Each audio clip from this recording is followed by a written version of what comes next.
행복지수란 지금 내가 얼마만큼 행복하다고 느끼느냐 하는 것입니다. 칼 리트는 그의 행복론에서 하나님의 사람들은 하나님 가까이 다가갈수록 행복을 느낄 수 있고 하나님과 멀어질수록 불행을 느끼게 될 것이라고 말했습니다. 우리의 생각, 우리의 마음, 우리의 삶이 하나님 가까이 있다고 한다면 행복하다는 얘기겠지요.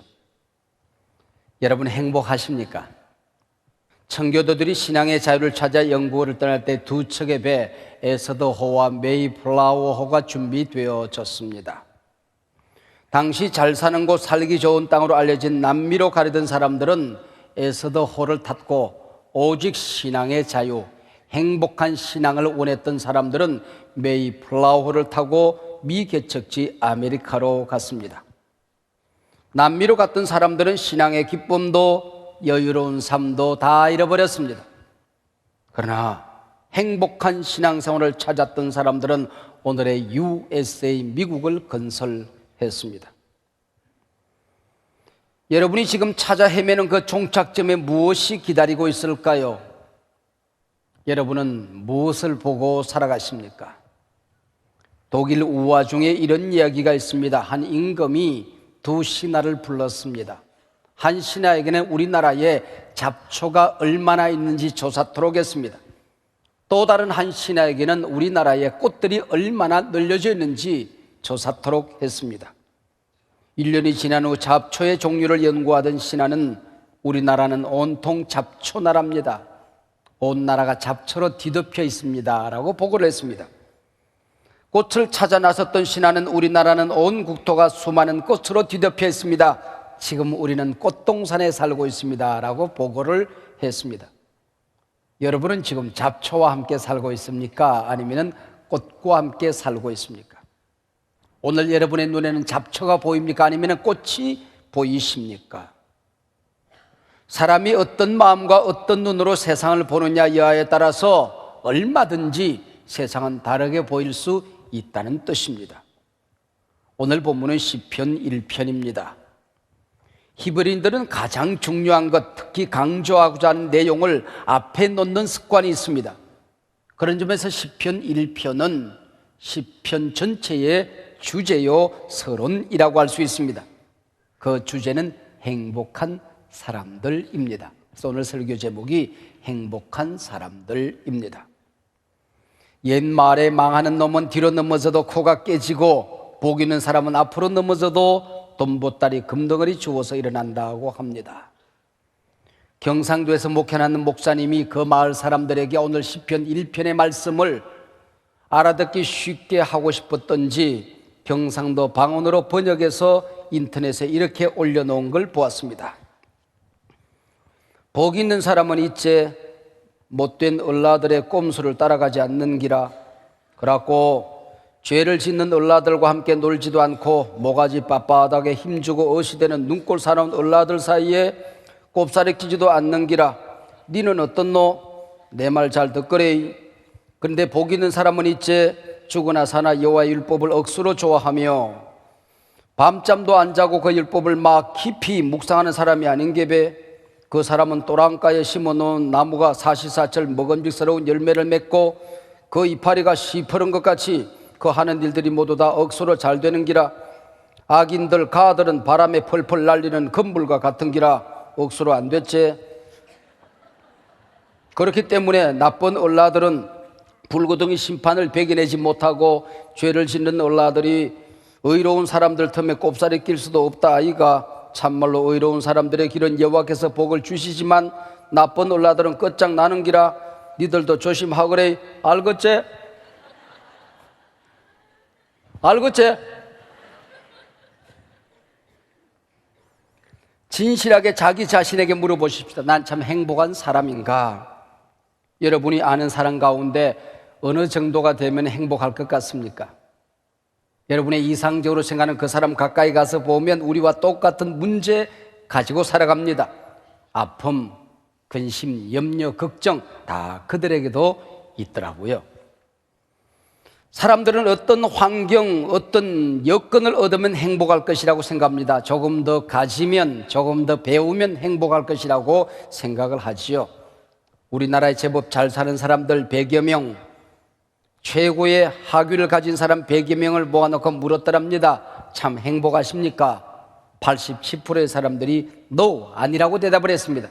13%의 사람들만이 Well, 글쎄요라고 대답을 했습니다.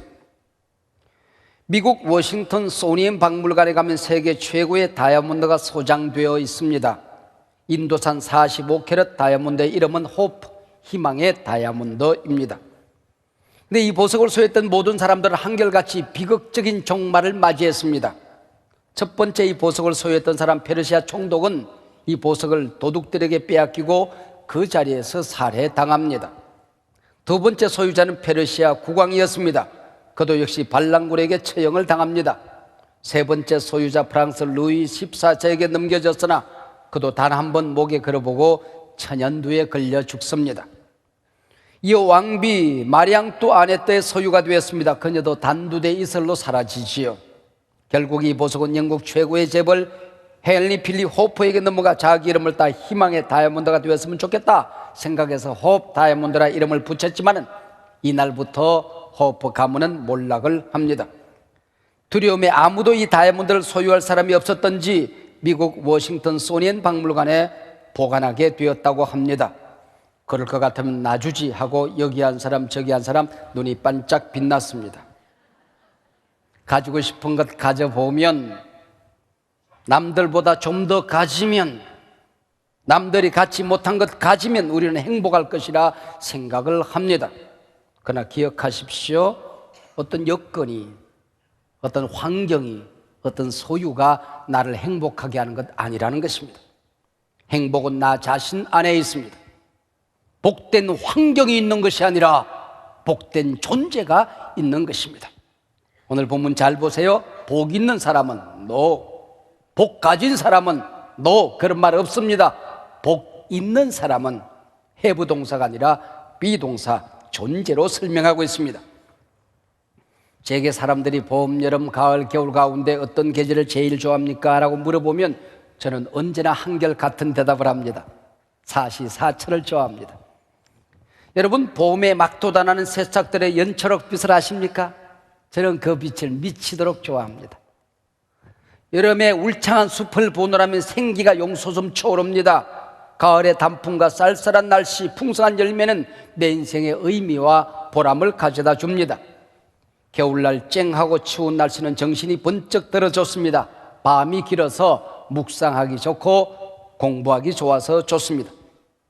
혹자들은 봄에 꽃샘 바람 싫고, 여름은 덥고 땀이 나서 싫고, 가을은 처량하고 허무해서 싫고, 겨울은 눈도 바람도 추위도 싫다는 사람들이 있습니다. 이런 사람들은 어디에 갖다 두어도 불평, 원망할 수 있는 사람들이지요. 행복한 사람은 일이 많으면 열심히 일해서 좋습니다. 일이 적으면 좀 여유로워서 좋습니다. 잠시 아파 누워보면 기도할 수 있어서 좋습니다. 순탄할 때 감사할 수 있고, 역경 가운데 나 자신을 단련하고 내 영혼을 정화시킵니다. 겸손을 배우는 시기가 되는 겁니다. 적어도 복은 소유의 문제가 아니라 복 있는 존재가 되는 것입니다. 어떤 사람이 자기 자신은 꼭 지옥에 갈 수밖에 없겠다 생각하고 불안, 걱정 가운데 살았는데 아니나 다를까 시름시름 앓다가 죽었어요. 저 세상에 섰는데 베드로가 그러더랍니다. 지옥 갈라요? 천국 갈라요? 아니, 너 지옥 가 그러면 끝날 터인데 선택권이 주어졌습니다. 이왕 선택할 바에는 베드로 사도에게 부탁을 했습니다. 천국 구경, 지옥 구경 한 번만 하면 좋겠습니다. 그러라고. 천국에 갔더니 아침부터 저녁까지 찬송을 부릅니다. 하나님 앞에 예배합니다. 천군 천사들과 함께 하루 종일 예배하고 노래합니다. 며칠 지나는데 답답해서 견딜 수가 없더랍니다. 지옥에 구경삼아 내려갔더니 카지노 있지요, 술집 있지요, 아가씨들 있지요, 시끌벅적 야단 법석입니다. 얼마나 친근한지 늘 그 무대에서 놀지 않았습니까? 그래서 올라와서 베드로에게 난 아무래도 지옥 체질인 것 같습니다. 지옥 가겠습니다. 그랬더니 그러라고. 내려가서 봤더니 웬걸 펄펄 끓는 가마솥에 징그러운 벌레들, 그냥 온 불구덩이에다가 온 천지가 냄새 투성입니다. 안내하는 천사에게 항의를 했답니다. 카지노 술집 아가씨들 다 어디 갔냐고. 그랬더니 안내하는 천사가 그러더래요. 아까 당신이 본 것은 광고요 그러더랍니다. 다시 돌아가겠다고 그랬더니 광고를 볼 때는 당신이 관광 비자로 왔고 지금은 시민권 영주권자로 왔기 때문에 못 돌아가요 그러더랍니다. 천국 체질이 되어야 하는 거죠. 제가 노래 한 곡 할게요. 사랑은 아무나 하나 천국은 아무나 가나. 천국 체질이 돼야 되는 거지. 기도가 지겨운데, 예배가 힘드는데, 찬송이 재미없는데 천국 가서 뭘 하자는 겁니까 여러분? 역사상 가장 사치스러운 왕으로 알려진 루이 14세는 그가 가지고 싶은 것 있으면 뭐든지 가져야 직성이 풀리는 사람이었습니다. 세상 다 가져보았지만은 갈증을 이기지 못하여 병들어 알아눕게 되었습니다. 백약이 무효였습니다. 온 세상 명의들이 치료할 방법이 없었습니다. 시골에서 올라온 한 의사가 말하더랍니다. 이 세상에서 가장 행복한 사람의 속옷을 입어보면 이 병은 나을 것이라고. 그래서 신하들과 함께 온 세상을 뒤졌습니다. 어디에도 행복한 사람을 만나지 못하던 어느 날, 해가 서산해지는 어느 시간에 한 목동이 양을 몰고 내려오는데 큰 노래에다가 춤을 덩실덩실 치고 옵니다. 마냥 행복해 보였습니다. 소년아, 너는 걱정 근심이 없느냐? 무슨 걱정 근심이 있습니까? 진정으로 행복하냐? 행복하다 마다요. 자초지종을 얘기했습니다. 그리고 속옷을 빌려달라 얘기했더니 폐하가 원하시는데 뭘 못 드리겠습니까? 그러나 그리고 옷을 벗어 보이는데 속옷이 없더랍니다. 행복이란 것은 환경의 문제가 아니구나. 행복의 옷은 남의 것 빌릴 수 있는 것도 아니구나. 여러분, 빌려 입으려고 하지 마세요. 여러분의 행복의 옷을 만들어 입으시기를 바랍니다. 재물을 따라만 다니는 사람이 있고 재물이 따라오는 사람이 있듯이 행복을 쫓아만 다니는 사람이 있고 행복이 따라오는 사람이 있더라는 것입니다.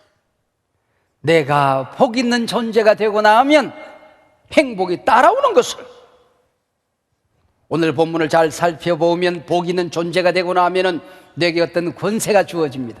불행을 거절할 수 있는 힘 말입니다. 물밀듯 밀려오는 죄악과 불행을 거절할 수 있는 힘이 복 있는 사람에게 주어지더라고 하는 것이죠. 오늘 시편은 행복이란 말로 시작하여 멸망이란 단어로 끝이 납니다. 모든 인간 앞에는 행복의 길과 멸망의 길이 놓여져 있습니다. 복된 길과 저주스러운 길이 놓여져 있습니다. 유명한 플라톤이라는 철학자는 인간의 행복 조건으로 5가지를 말하고 있습니다. 첫째, 먹고 입고 살고 싶은 수준에서 조금 부족한 듯한 재산. 둘째, 모든 사람이 칭찬하기에 약간 부족한 용모. 부족한 영모가 아니고 용모. 셋째, 사람들이 자신이 가지고 싶은 것에서 절반 정도밖에 알아주지 않는 명예.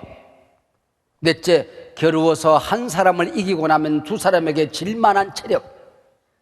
다섯째, 네가 연설을 했을 때 그 연설을 듣고 절반의 사람이 고개를 끄덕여 줄 만한 말솜씨. 은필칭 2등의 행복이라고 하는 거지요. 플라톤은 이 5가지가 있으면 행복할 줄 알라고 말했습니다. 옛 철학자의 겸양의 미덕을 볼 수가 있습니다.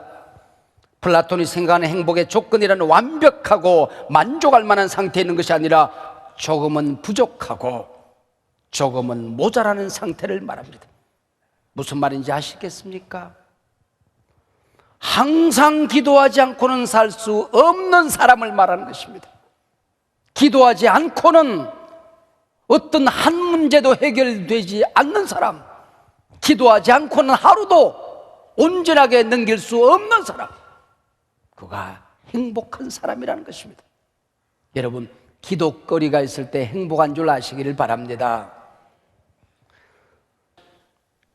시편 1편 1절을 보십시다. 복 있는 사람은 악인들의 꾀를 따르지 아니하며 죄인들의 길에 서지 아니하며 오만한 자들의 자리에 앉지 아니하고.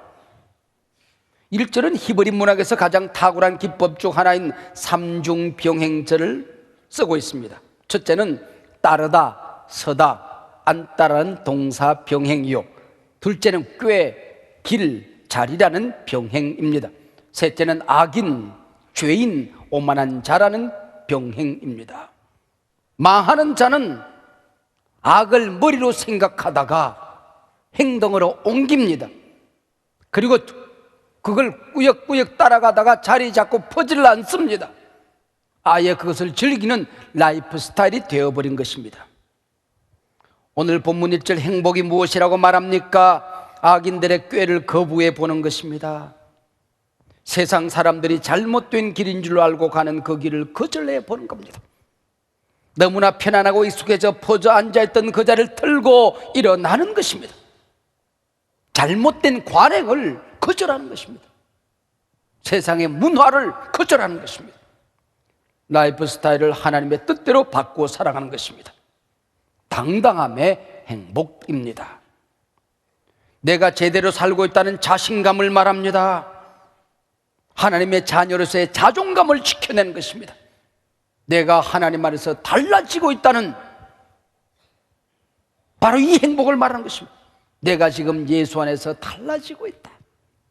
내 언어가, 내 가치관이, 내 행동이 달라지고 있다.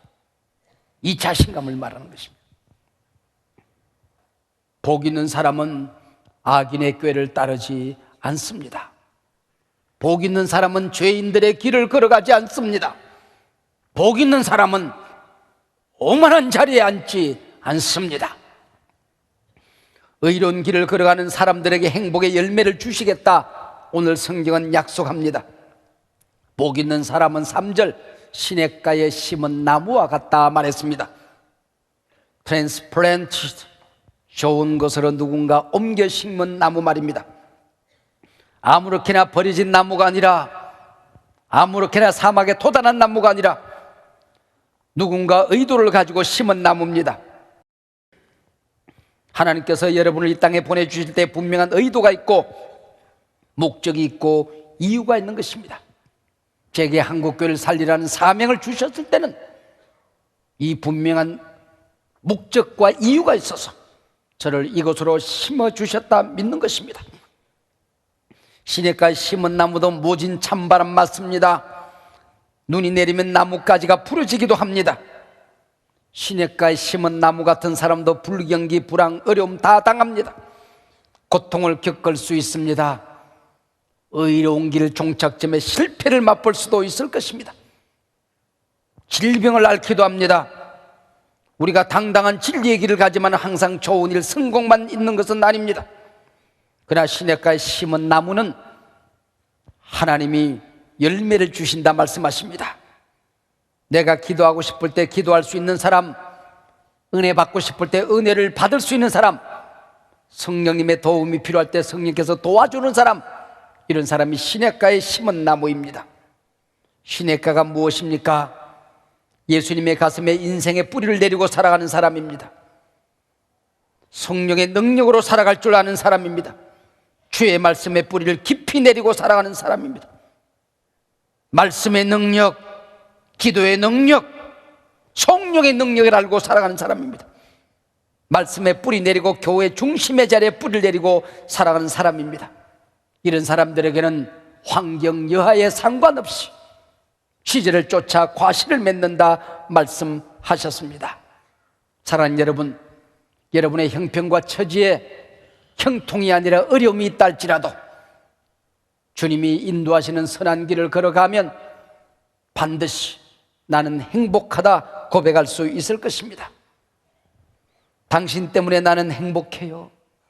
성도님들 여러분들 때문에 나는 행복해요. 목사님 때문에 우리 행복해요. 엄마 아빠 때문에 우리 행복해요. 얘들아, 너희들 때문에 우리는 행복하단다.